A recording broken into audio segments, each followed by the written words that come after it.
After cutting the foreign aid budget, is Prime Minister Boris Johnson going to increase it next year?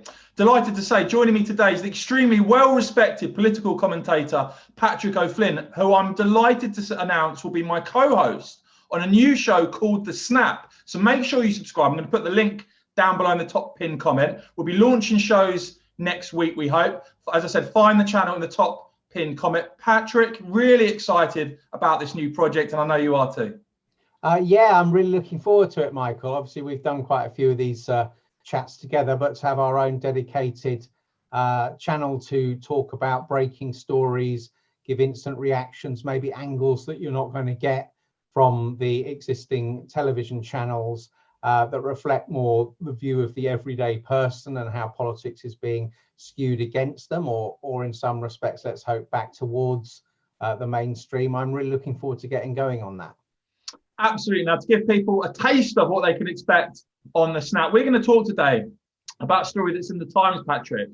Boris Johnson and Rishi Sunak clash over extension of aid cut. Now, we do know, of course, that Rishi Sunak, the Chancellor, announced there would be a cut in foreign aid from 0.7% to 0.5%. That's still around 10 billion a year, by the way.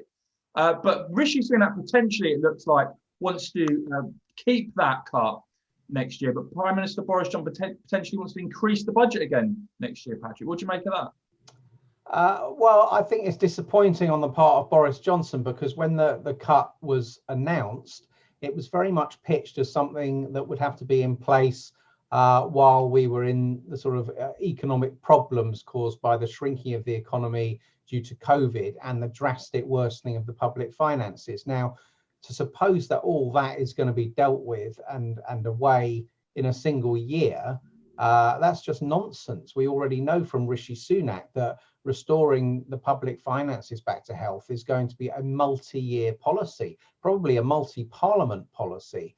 So for the Prime Minister to, it smacks of perhaps he's had people in his ear from the sort of high liberal wing of the Tories and left of that, and about how horrid this is, and Cameron's old phrase about balancing the books on the backs of the world's poorest people, all that sort of stuff perhaps has been tipped into his ear, don't know quite from what quarters, and he seems to be wimping out of what was, as you say, we are still one of the biggest aid donors in the world. It's 10 billion this year, and as the economy recovers at a set 0.5%, the actual number of pounds going will increase again anyway.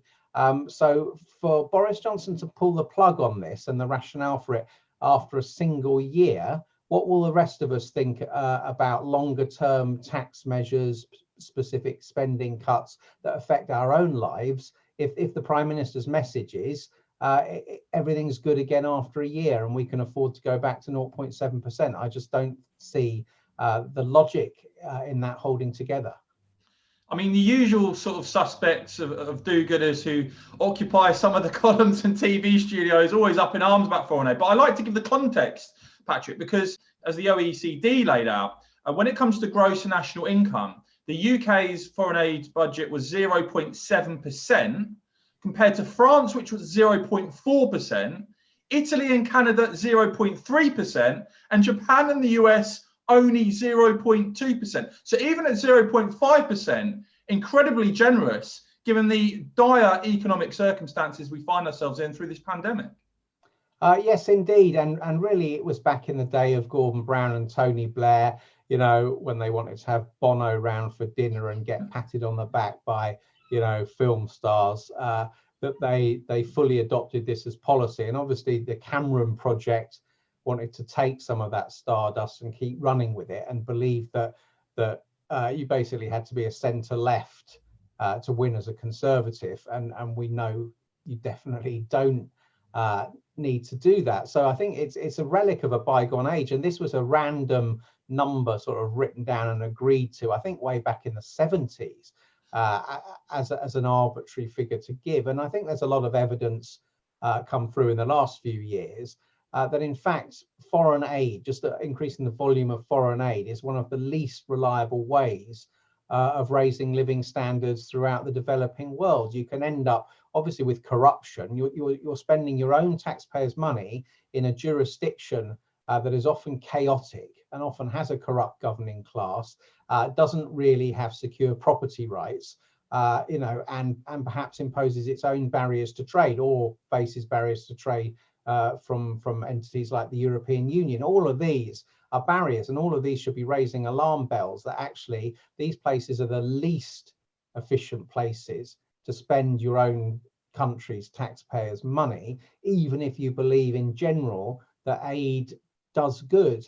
In fact, there's a lot of people who think aid impedes economic development, impedes necessary reform to attract inward investment from the private sector into countries. So it's a kind of ultimate annoying virtue signaling area of policy. And a lot of people in Britain, it's like a stone in your shoe, and you can't get rid of it, you can't cut it down. And I think a lot of people would be annoyed. Well, the remarkable thing about all this, Patrick, and we've actually seen some Conservative MPs briefing against this policy, is that this policy is one of the ones that really brings mainstream Britain together. In fact, it's one of the most popular policies in terms of cutting the foreign aid budget that I've ever seen. I mean, look at the recent YouGov polling on this. It found that 66% of Brits support a cut in foreign aid, only 18%, less than 1 in 5, are against it. And then when you look at Conservative voters, 92% of Conservative voters in favour of a foreign aid cut, just 3% against. And it seems like that 3% of Conservative voters against cutting foreign aid are massively overrepresented in Westminster. Well, it certainly does. And in fact, everybody who's against cutting foreign aid is massively overrepresented in Westminster. And if you look actually at the parties in the House of Commons, none of the other parties are pushing for reductions in foreign aid. I don't know what the DUP perhaps has a more sensible and conservative approach to this. But if you look across the Greens, the Lib Dems, obviously the Labour Party, and the so-called the sort of Cameron wing of the Conservative Parliamentary Party, it's full of people who just want to keep spending more and more British taxpayers' money in chaotic countries with very few strings attached. And there is a massive disconnect there, and it's part of this metropolitan chattering class thing where there's a whole set of Tory MPs. The current one who seems to get a lot of attention is Tobias Ellwood, obviously, and they think of themselves as quite sort of highfalutin people. They like going on Channel 4 News and Jon Snow being nice to them. For some reason, they think that's a gauge of achievement in life. And it's not what people in the blue wall seats think. It's not even what people in the traditional Tory shires think. So yeah, it's a political class disconnect issue. But we hoped, didn't we, that Boris Johnson was offering something new. And this sort of makes me think Dominic Cummings perhaps is being missed as the voice of blue collar or Northern England within the Tory ranks. Now, a minister is quoted in this Times story as saying the Chancellor's concern is that he doesn't want to be boxed in. We don't know what the economy is going to look like next year, but the PM wants the 0.7% target back next year. Patrick, if that did happen, do you think that would have a substantial effect on the way voters look at the government, look at Prime Minister Boris Johnson, or not?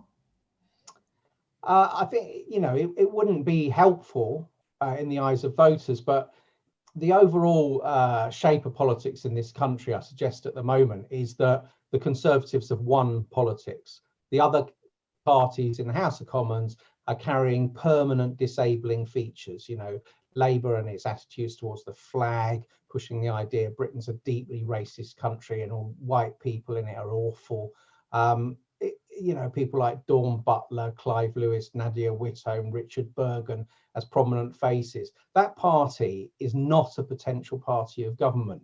The Lib Dems, insofar as they're still recognised to exist at all, are a sort of mini-me version of Starmer and the Labour Party. The Greens don't often talk about the environment. They're obsessed with identity politics, trans issues, that sort of stuff. So in effect, the Conservatives have won politics. Whatever they do, there is no reasonable alternative party of government. And so politics is stuck at the moment. So I think, yes, this will annoy people if Boris Johnson brings back 0.7%, but still puts through a shed load of tax rises on Middle Britain. That will annoy people, but where's the challenge? Where is the political vehicle that's the alternative party of government? Labour occupies 200 seats, but is stuck there. Basically, it's big enough to be the main opposition party, not nearly good enough to be an alternative party of government. So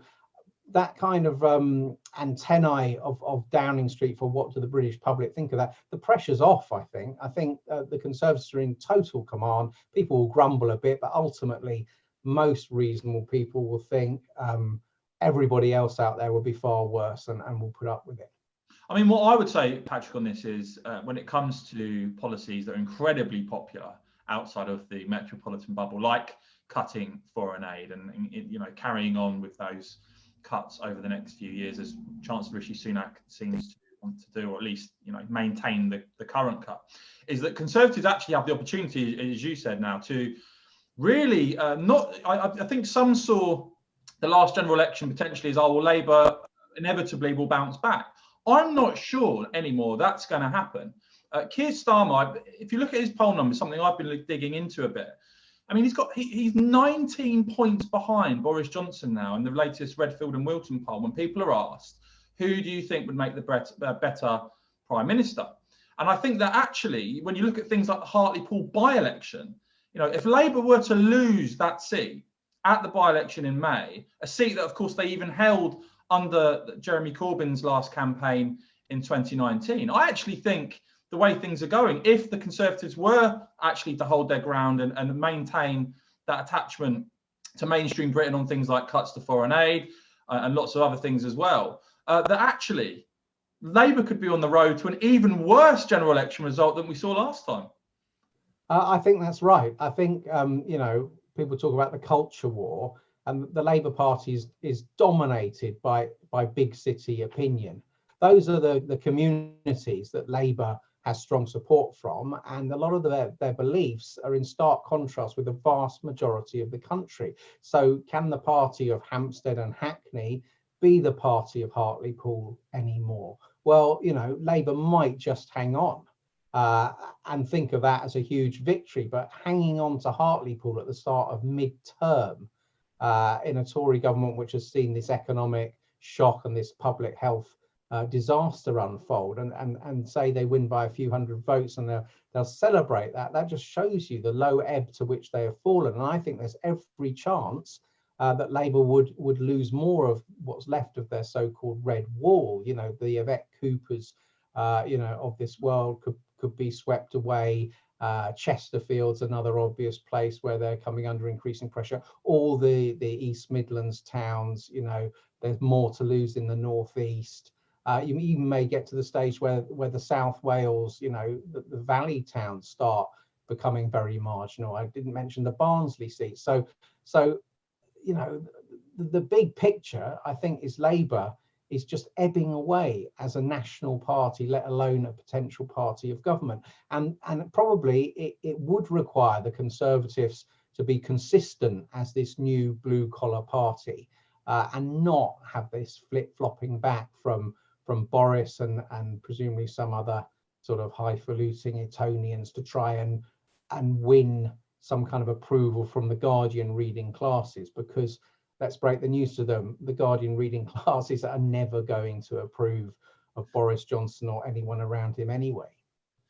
Yeah, I mean, certainly on the snap, Patrick, I don't think we're going to have too many Guardianista fans, but people can rely on us, I think, to talk about things that Brits actually care about rather than who's offended by what, which seems all too often now when you switch the TV on, seems to be what people talk about. Patrick, as I said, really excited about the snap. People can subscribe below, see the link in the top pinned comment there. And yeah, Patrick, really excited about it. Should be great. Yeah, me too. Let's get going on it. Can't wait.